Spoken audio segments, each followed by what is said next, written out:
안녕하세요. 캐나다 가장 북쪽 대도시에 살고 있는 캐나다생입니다. 오늘은 이전 영상에 이어서 제가 캐나다에서 아이를 키우고 싶다는 생각을 하게 된 이유를 조금 더 말씀드려 볼까 해요. 첫 번째는 아이의 긍정적인 자아상 형성에 도움이 된다는 이유였죠. 오늘 말씀드릴 두 번째 이유는 아이의 경제적인 독립과 관련이 있어요.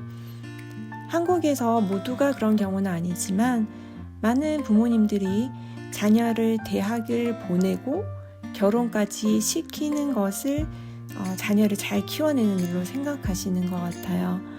어떤 경우는 자녀가 그런 부모님의 경제적 지원을 당연하게 생각하는 경우도 있는 것 같습니다.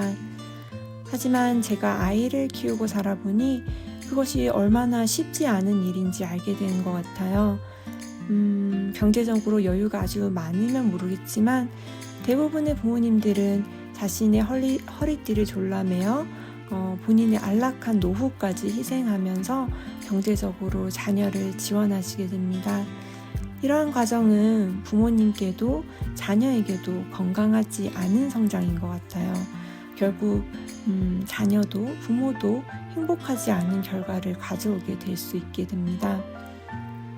캐나다에서는 만 18세 이상이 되면 자녀들이 집을 나가서 살게 되더라고요. 모두 그런 건 아니고요. 그것이 보편적이에요. 16살 혹은 이르면 그 전부터 베이비시터나 아르바이트로 돈을 모으고 성인이 되면 자립을 하게 될 준비를 합니다.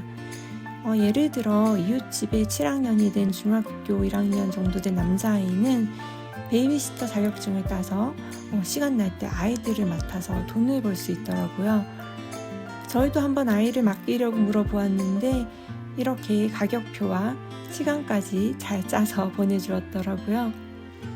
또 다른 옆집의 고등학교 여학생들 2명 역시 꽤 오랜 시간 동안 이미 베이비시터로 용돈을 충당하고 적지 않은 비용을 벌고 있었어요. 이곳은 만 13세가 되면 베이비시터 자격증을 이수할 수 있다고 하니 꽤 어린 나이부터 이렇게 합법적인 경제 활동이 시작됩니다. 저희가 만났던 또 다른 20대 캐네디언 친구는 이미 16살 때부터 아버지 건축일을 모아서 꽤 일찍 돈을 모았고 18살이 되자 바로 나와서 아파트 렌트를 구해서 살더라고요. 그리고 이미 20대 초에 자신의 차를 가지고 있었고 또 20대 중반에는 자신이 좋아하는 차로 바꾸면서 이렇게 사는 모습을 보았어요. 자녀가 일찍 경제적으로 이렇게 독립을 하게 되면 인생에 있어서 많은 부분들을 일찍 배울 수 있게 되는 것 같아요. 책임감도 기르고 또 부모님들에게 감사하는 마음도 기르게 되고 또 부모님들은 한편 자신의 삶에 더 집중을 할 수 있게 되죠. 캐나다에서 이렇게 일찍 경제적 독립이 가능한 이유는 대학을 꼭 가지 않아도 된다는 또 전제가 있기 때문인 것 같아요. 대학을 가지 않고도 사회에서 일찍 그 생활을 시작해서 커리어를 쌓는다면 승진도 잘 하게 되고요. 결국에는 먹고 사는 데 큰 지장이 없게 되더라고요. 이렇게 성실하게 일을 한다면요. 또 대학을 간다고 하더라도 학비가 그렇게 비싸지는 않고 학자금 대출이나 국가에서 지원해주는 제도들을 많이 이용하는 편이라 그렇게 부담이 되지 않는 듯합니다. 만약 의사나 변호사와 같은 고학력을 선택한다면 좀 학비가 부담이 되겠지만 그런 경우는 대학을 졸업하면 또 고임금으로 일하게 되니 금방 빚을 갚더라고요. 저도 아들이 18살이 되면 집에서 내보내 독립을 시킬 꿈을 가지고 있는데요.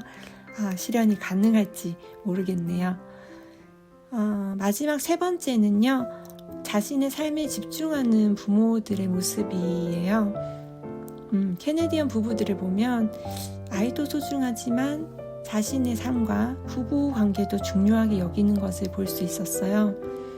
그렇기에 베이비시터가 아주 일반적인 직업이고 아이를 맡겨두고 부부가 일을 하기도 하지만 저녁 데이트를 즐기는 모습도 볼 수 있었어요.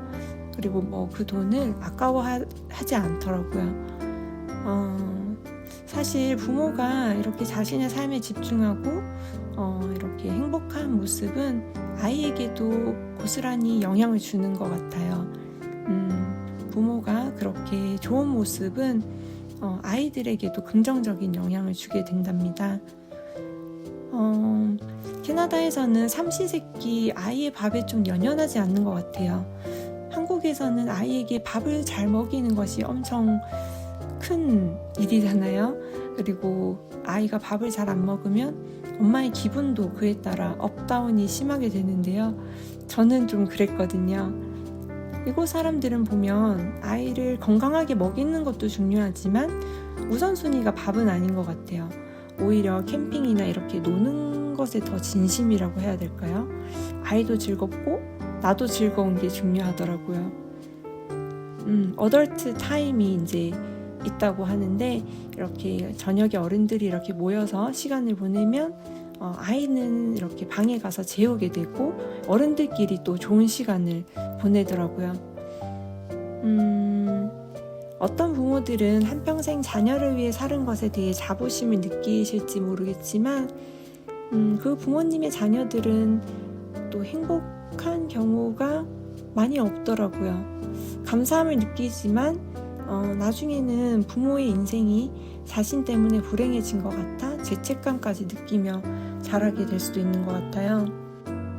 나중에 자라더라도 경제적으로 부족함이 없고 사회적으로 명예를 가지고 있지만 결국 진실된 행복감을 느끼기 힘들게 되고 또 가정을 이루어서도 그 감정은 이어질 수 있는 것 같아요.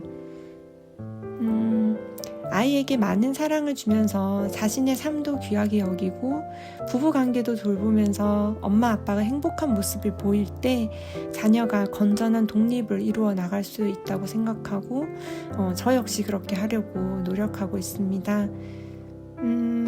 이민자로서 캐나다에서의 삶에 좋은 점도 많지만 여러 가지 어려움도 많답니다. 하지만 주어진 환경에서 행복한 부모가 되도록 노력해서 아이가 행복한 독립을 할 수 있도록 저 역시 오늘 하루도 노력해야 할 것 같아요. 저도 그 과정에서 시행착오를 겪고 있고 결과가 어떻게 될지 모르지만 오늘 하루 저의 삶에 최선을 다하려고 합니다. 그리고 오늘 하루 아이에게 꼭 필요한 따뜻한 미소와 사랑한다는 말, 그리고 아이가 정말 저에게 너무 소중한 존재라는 것을 꼭 안아주면서 알려주는 것을 할 수 있는 사람이 되려고 합니다. 오늘도 이렇게 긴 영상 끝까지 함께 해주셔서 정말 감사드리고요. 영상이 마음에 드셨다면 좋아요와 구독 부탁드려요. 그럼 오늘 하루도 꼭 행복하기로 우리 선택하고 좋은 하루 보내시기 바랍니다. 저는 그럼 다음 영상에서 또 인사드릴게요.